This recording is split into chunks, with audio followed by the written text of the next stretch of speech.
I had worked construction for the better part of my 20s before the accident. I never had the know-how to get into engineering school like my parents wanted for me, but I preferred to work with my hands anyhow. Jobs came and went, contracts ended, but ultimately, I always had a site to work or a building to put up.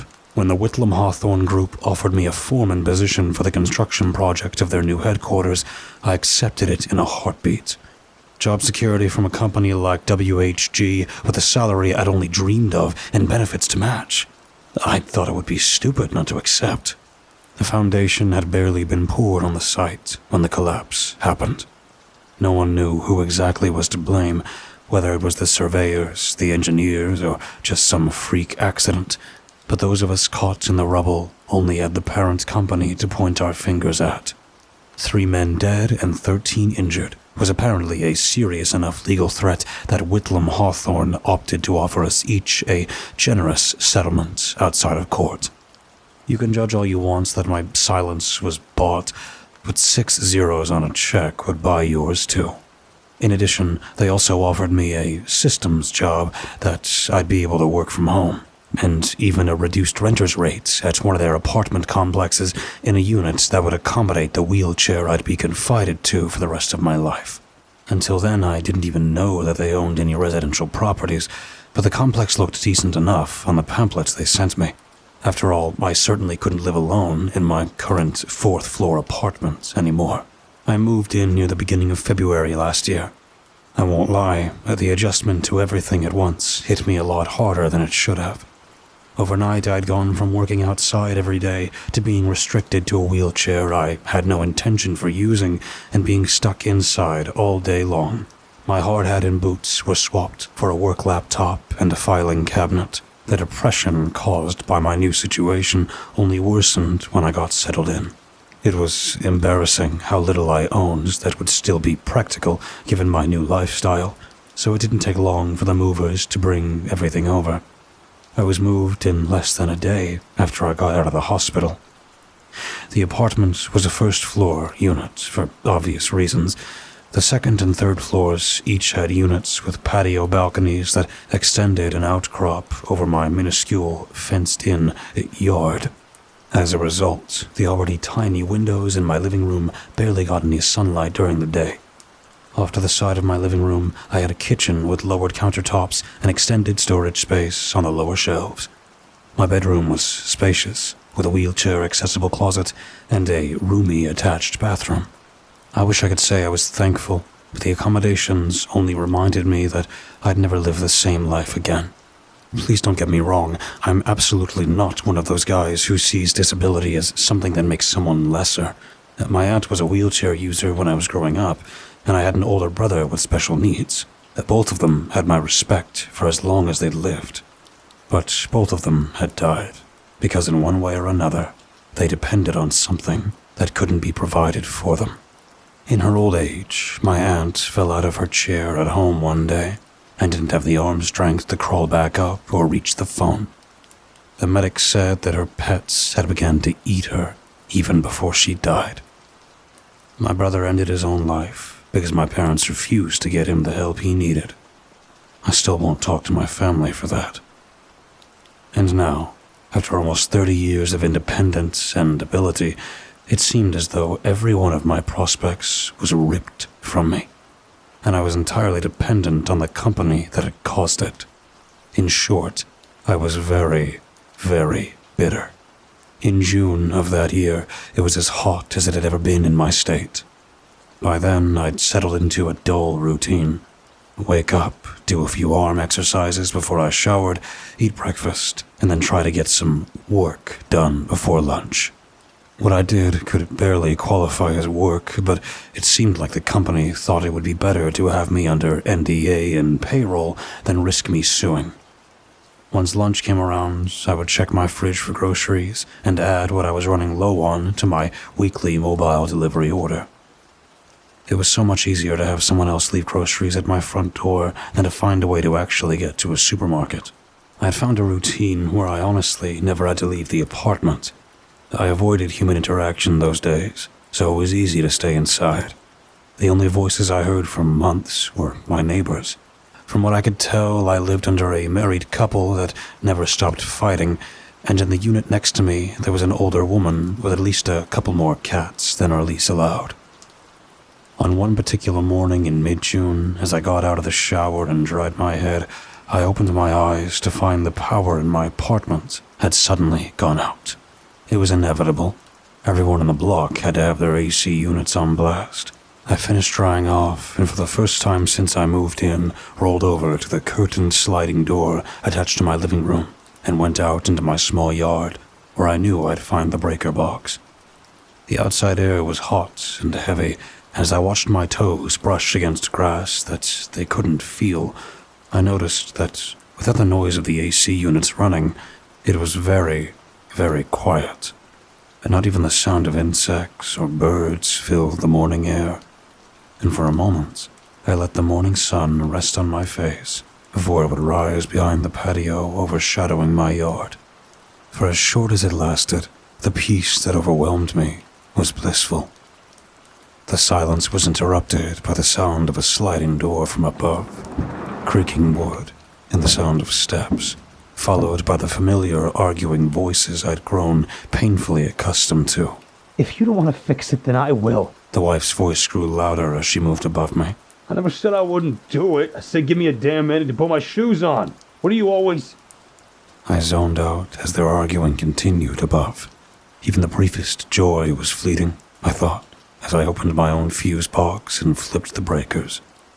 I heard my AC unit whir to life from outside my fence, muddying the soundscape once more with its mechanical whine. At least it drowned out the arguing above. As I struggled to figure out how to wheel back over the lip on the sliding door, I heard the arguing stop, and the couple's sliding door slid shut and closed above me. I managed to get back inside, and hoped I wouldn't have to go out again anytime soon. I'm ashamed to admit that was the last time I went outside for months. I'd gone no contact with the rest of my family years ago, and what few friends I have lived out of state. I had no reason to go out anymore, so the summer's heat paired with my depression only forced me inwards. Wake up, shower, eat breakfast, work all day, sleep. Even the arguments upstairs and the occasional meow from the unit next to me became monotonous. I drowned as much of it out as I could. The same voices, the same fights, the same cats misbehaving day in and day out. In fact, as much as I tried to ignore it, sometimes I couldn't help but listen in. The woman who lived above me, whose name I gathered to be Claire, was seemingly unemployed. She rarely spoke unless it was to accost her husband for wrongdoing or to complain. Her husband, whose name was Jason, maybe. He seemed to have some anger issues, but seemed more defensive than aggressive, cold and distant, paired with irritable and sensitive. A perfect storm. I never gathered the cat lady's name. Instead, I became very familiar with Greta, Priscilla, and Tom. Every day, the woman would try to quiet Tom for crying too loud for food, and sometimes in the afternoon she would accost Greta and Priscilla for fighting over a nap spot in the sunbeam. Having natural sunlight enter the room sounded like heaven. The voices were my only human connection. It was mid-September when I attempted to clear my throat of my developing allergies that I realized I hadn't heard my own voice in months. I cried myself to sleep that night, feeling more alone than I'd ever been. By October, the isolation became unbearable. I found myself listening to the voices more than I ever had wanted to, quieting my apartment as much as possible, just to catch them when I could. The same fights, complaints, meows, they became my friends, my comfort. One night, out of some sense of desperation, or maybe just a form of entertainment for myself, I started responding. It wasn't much at first, just a quiet whisper in response to Claire's complaints. When I heard her hiss, You never listen to me. I whispered, I'm listening. When Jackson or Jason or whatever his name was sighed and muttered, Christ, I can't do this. I chuckled and stuttered out a quiet, "Me neither." I don't know why I kept it up.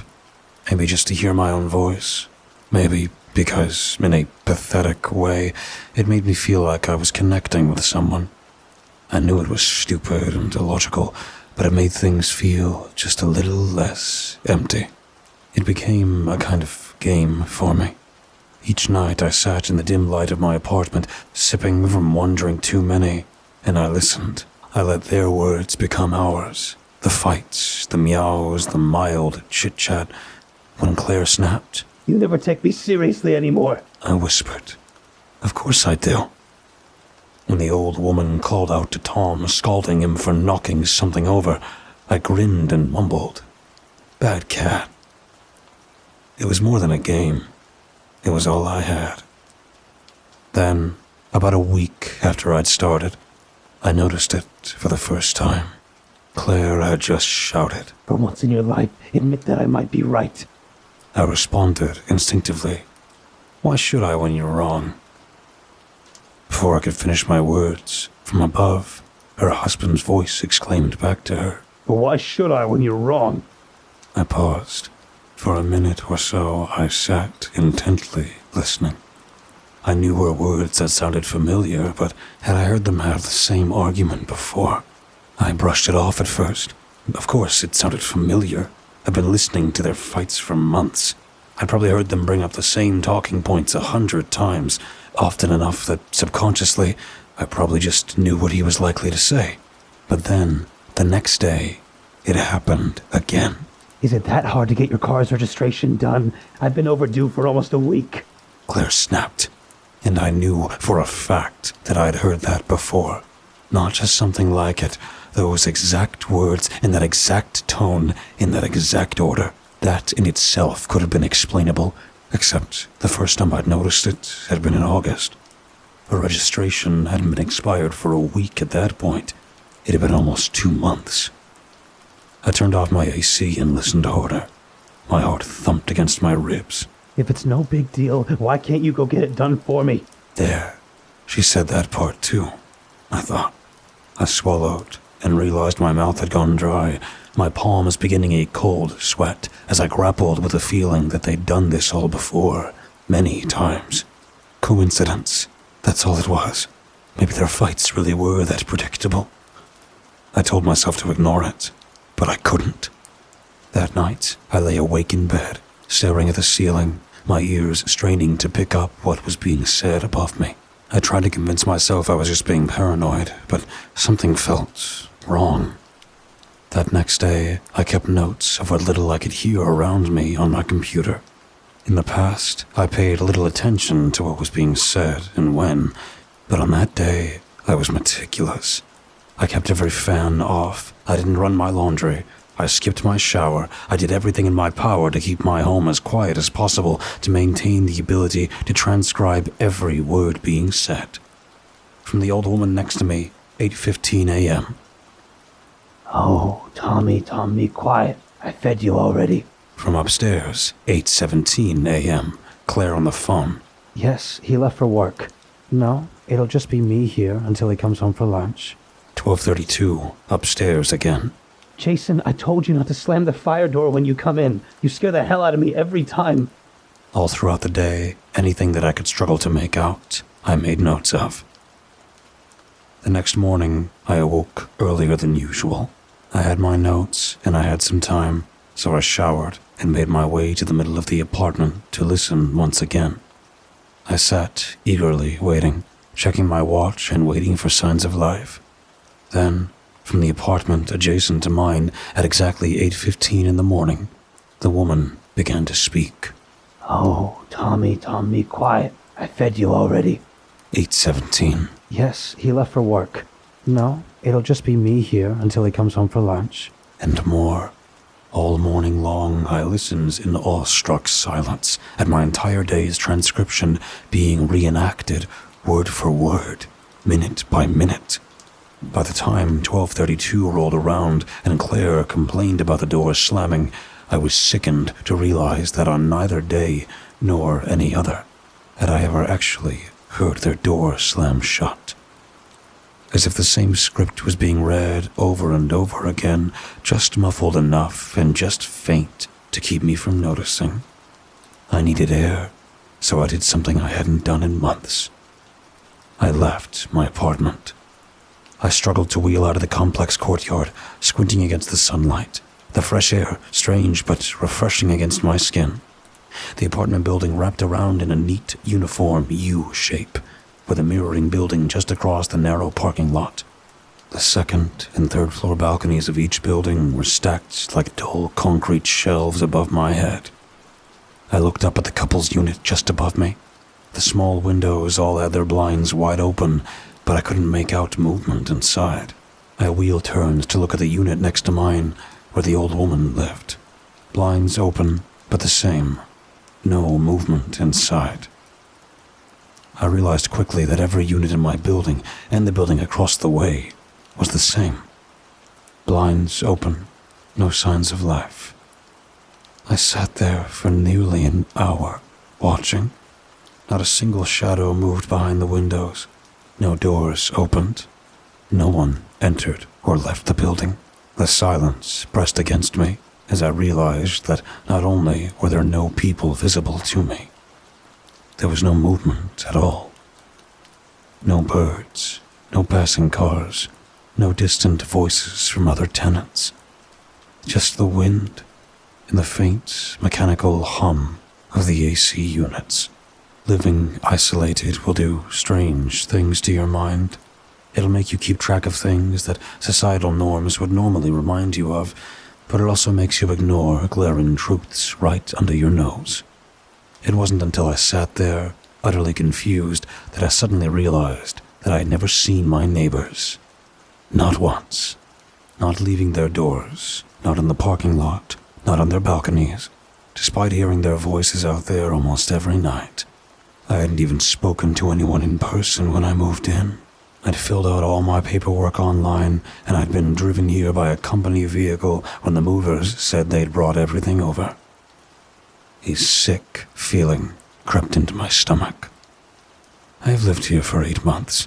8 months of hearing these people argue, of hearing the woman behind me talking to her cats, and I had never once seen another human being in the flesh.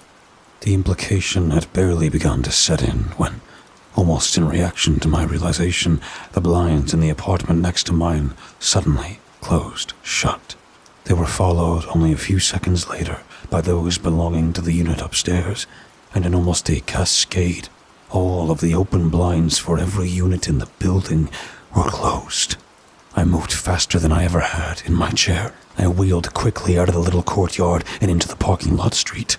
Surely there had to be a leasing office somewhere nearby. As I reached the lot, I looked both ways and saw only rows and rows of identical buildings, the blinds on each slowly closing, the movement rippling away from me for what seemed like miles of units. I never realized the scale of my complex. As I hustled to find any building that stuck out, I noted that I saw absolutely nobody. Empty cars parked in lots, bicycles leaning against fences, varying patio furniture, even children's toys left on sidewalks as though they'd be returned to shortly. All signs of life, but without any life at all to be seen. After about 20 minutes of searching for any indication of an office, I returned to my home. My arms were exhausted from moving more than I had in a long time, and I knew I couldn't keep searching forever. I made it back to my unit not long after, with the surrounding windows blocked from my view by obtrusive blinds. My home felt bleak, solitary among the rest of them. It didn't help that I knew that somehow I really was the only one here. I made it back inside and closed the front door behind me. Not 1 second later, as I turned to go to my room, a chime startled me. As I realized that my doorbell had been rung, I immediately turned back to reopen the door, but outside, there was no one to be seen. Just my weekly grocery delivery, sitting neatly on my doormat, impossibly waiting where it hadn't been only 5 seconds prior. The following days were a blur. Had there actually been anyone outside to look at my apartment, they would have seen me wildly going from window to window, peering through blinds like a tweaker waiting on a package. For about a week, all of the arguing, the meowing, the idle conversation that had repeatedly permeated my walls went absolutely still. Whatever was going on, it caught wind of my curiosity and stopped, as though to gather itself and prepare. And prepare it must have, since when the sounds of human voices and interactions reappeared a week later, they changed. New arguments, new discussions, even a new cat supposedly added to the bunch. The second day that the voices were back, I noticed that they were different from the day before. The conversations were new the next day as well, and the day after that. For 7 days, I almost allowed myself to believe that maybe I'd been imagining things. I even began to hear the occasional car outside, slowly creeping past. Maybe something I somehow hadn't noticed before. On the 8th day of the return of the noises, however, my heart sank. Repeated phrases, returning arguments and interactions that I'd already hastily taken note of 1 week prior. But now that I was looking for them, I could tell that they were driverless. 2 weeks had passed since I left my apartment, and a thought occurred to me. What would happen if I tried to interrupt the routine? I checked my notes of the prior 2 weeks and began to prepare a plan. The next day, the old woman would chastise her cats for ganging up on the new kitten at exactly 9:13 and 3 seconds. However, I would knock on her door at 9:13, hopefully forcing whatever charade was about to be performed for me to have to adjust. The next morning, I prepared myself. I shaved for the first time in weeks, and I made sure I looked as presentable as possible. I couldn't give them any reason or excuse to not open the door for me. I waited in front of the door for about 2 minutes, my eyes locked onto my wristwatch and my ears as alert as they've ever been. The very second my little Casio turns 9:13, I knocked as loudly as I could without sounding aggressive, and was sure to stop knocking in less than the 3 seconds it would take her to start speaking. I waited with bated breath far longer than I think I should have. 3 seconds felt like a minute, and by the time an actual minute rolled around, hours had gone by in my mind. I was satisfied enough with my ability to interrupt the cycle, and as I turned my chair to return back home, something spoke to me from behind the door. Who is it? 3 words, 3 new words, spoken undeniably in response to me. But whatever was speaking to me was not an old woman. I don't know if I could even call it human. The words felt disjointed, as though stitched together from other phrases and distorted in a rushed attempt to sound coherent. I barely had time to collect my thoughts before the voice called out again, the words the same, but the cadence and tone shifted, attempting to emulate normal human speech. It sounded more natural, but it was still undeniably inhuman. Who is it? I'm your neighbor from next door. Who is it? The voice called once more, as, to my horror, the door cracked open. I braced myself to see something horrible waiting for me inside, some mockery of a human being waiting to lunge at me from the darkness. But darkness, inky, black, and concealing, was all that greeted me from behind the door. The door opened in full, and with what little sunlight that could pour inside, there was absolutely no one inside. Absolutely no movement, no sign of life, save for a voice that called out from the doorway, now in perfect form. Who is it? I peered my head inside the doorway, and as I did, I felt myself through a threshold, icy and cold. Worse was the feeling of loneliness that seemed to inject itself into my veins. In all my months of being alone, I never felt it quite so intensely as when I crossed through that door. As I entered the living room, only one thing about the otherwise unremarkable home stood out. A wheelchair, fallen over onto its side, lay in the middle of the floor. I couldn't see anything around it, but it was surrounded by sounds of slow, methodical chewing and the occasional tearing of flesh, partnered with a hungry meow. I left immediately. After that day, the pre-written schedules changed more often, and far more sporadically. Sometimes I would go days without hearing anything. Sometimes entirely new arguments would appear in days I thought I'd documented, and occasionally the cars that would pass would make a turn they hadn't before. Every action was hollow, though, and every voice was attached to nobody real. I knew that much for certain. I started to review my options. I hadn't seen another human being for the better part of a year by now, and I doubted that was to change unless I somehow got out of this complex. But where would I go? There was no one to come and pick me up. I hadn't opened my work laptop in weeks, and I knew no one in whatever city I was in. Did I even know where I was? I vaguely remembered the offer after the accident, and the company men coming to get me from the hospital, and my mind struggled to remember the actual order of events that led me to living there. The more I puzzled over it, the less it made sense.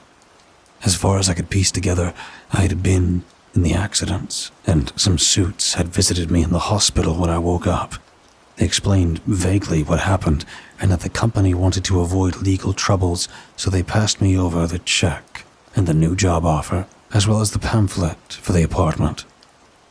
I remember signing my lease information online from the hospital, and then I remember being brought here directly from there. Had it been that immediate? Had I been in such a daze I didn't recognize the strangeness of the situation? My thoughts were interrupted by a knock at my door. Not a doorbell, a knock. 3 solid knocks echoing through my apartment. A chill ran as far down my spine as I still had feeling, and I slowly began to wheel myself towards the front door. I stopped in the kitchen to grab a knife on my way. Who's there?" I asked, my voice tinged with panic. There was no answer for a moment. Then, softly and meticulously from the other side, I heard my own voice, broken and stitched together, call back to me. I'm your neighbor from next door." I flung the door open, brandishing the large steak knife out into the open air. I couldn't see anyone in front of me, but I knew that something was there. I sat, wildly swinging the knife in front of me, and the voice called again from right in front of my face. "I'm your neighbor from next door." There was a shimmer in the air, a glint of sunlight, a distortion outlining a shape that was unambiguously humanoid. As it was entering the threshold of the door, slowly creeping towards me. This was my only chance. With all the strength I could muster, I hurled the knife towards the no one in my entryway, and as it passed through the glimmering shape I knew, so could I. I pushed myself towards the no one, and as I entered its form, a cold I'd only ever felt once before shot through my veins. The icy sting sought to freeze me in place, and the empty solitude that pressed in all around me should have taken all the steam out of me. But I didn't let it. I could feel it now. It was real. It could be escaped. I made my way through the form, and as I looked back, as it turned towards me, its non-existent unbeing was making haste to attempt to swallow me up once more. I was faster than it thought, and as I turned the corner out of the courtyard into the street, I forced myself to ignore the burning of my arms and kept pushing myself onward. As I rolled as fast as I could, I looked at the identical buildings surrounding me.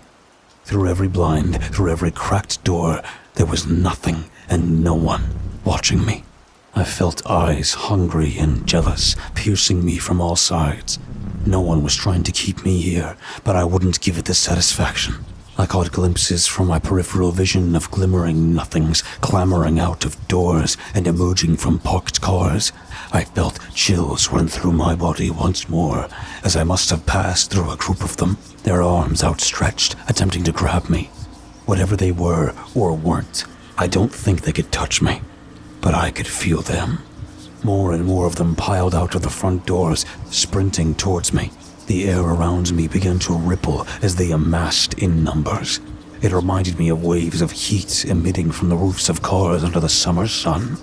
No one's fingers clawed at me as I pushed through thousands of them. Voices crackled, warped, stitched together nonsense surrounding me with their fractured cries. After what felt like an eternity, through the shimmering crowd that wasn't there, I saw what I'd been longing for. The end. I had reached the edge of the complex. It wasn't anything special, as far as I could tell, no barriers or walls that would hinder my escape. I pushed myself harder and faster than my exhausted arms should have allowed, but every icy claw that passed through my blood renewed my vigor. The moment I closed the threshold, the screams collapsed into silence. The air behind me felt full. No empty, frozen fingers, no warped voices, no nothing. I didn't dare look back, though. Not yet. I looked out ahead of me, and had never been more relieved to see a shitty Dollar General in my life. I cried sweet tears of joy when I laid eyes on a struggling jogger. Fat, sweaty, human. I rolled over the crosswalk and came to rest at the bus stop across the street. I finally let my aching arms rest, and they collapsed to my sides. I sat for a moment, tears rolling down my cheeks and reeking of sweat and body odor. I must have looked insane, even to the scraggly homeless man that sat on the bench, but I didn't care. He would never know it, but I loved him simply for being there. I eventually found my strength and warily turned my wheelchair towards the complex that had entrapped me for a year of my life. I don't think I'll ever be able to explain what I saw. Before me lay an unassuming dirt lot, no larger than a football field. Unattended construction equipment lay dormant, and a porta-potty lay toppled and vandalized in the back corner. Surrounding the perimeter of the lot was a chain-link fence. A lands development sign stood at the perimeter, its red letters crisp and clean, as if freshly posted. Beneath an artist's rendering of a sleek new building, the words, "Coming soon, Whitlam Hawthorne Research Complex."